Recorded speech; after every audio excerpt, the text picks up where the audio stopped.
नमस्कार मैत्रिणींनो, मी सरोजा. आपल्या सरोजा कलाकृती रांगोळी चॅनलमध्ये तुमचं स्वागत आहे. तर हा आपला आज पहिलाच व्हिडिओ आहे.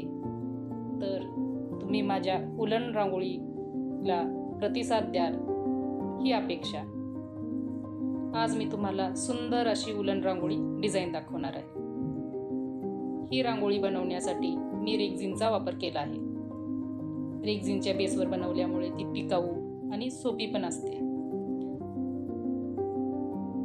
तर मग व्हिडिओ शेवटपर्यंत नक्की पहा. सर्वप्रथम मी रेक्झिनच्या बेसवर फुलांच्या आकारांची डिझाईन काढली आहे, ज्यामध्ये आपल्याला वेगवेगळे कलर शेड्स वापरायचे आहेत. याने आपली रांगोळी सुंदर आणि आकर्षक पण दिसेल. मी इथे ब्राईट कलर्स वापरले आहेत, जेणेकरून रांगोळी दुरूनही सुंदर दिसेल.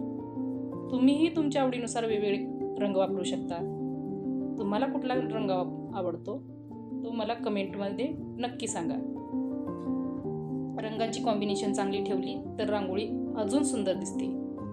ही उलन रांगोळी बनवायला खूप सोपी आहे. तुम्हीही घरी नक्की ट्राय करू शकता. तर मग नक्की ट्राय करणार ना?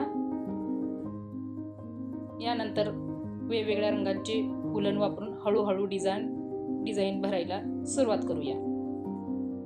हळूहळू आणि नीट काम केलं तर रांगोळी खूप सुंदर तयार होते. कुठलंही काम हळूहळू केलं, मन लावून केलं तर ते आकर्षकच दिसतं. सजावटीसाठी, सणावारांसाठी किंवा उंबरठ्यावर, दरवाजामध्ये ही रांगोळी तुम्ही वापरू शकता. सण, पूजा किंवा खास कुठलेही कार्यक्रम असो, अशी रांगोळी खूप छान दिसते. आपला वेळही वाचतो आणि कामं पण पटापट होतात. अगोदर आपण बाहेरची बॉर्डर केली ना तर फिनिशिंग पण चांगली येते. यामुळे रांगोळीला अजून आकर्षक लुक मिळतो. रेक्झिन बेस असल्यामुळे ही रांगोळी तुम्ही पुन्हा पुन्हा वापरू शकता.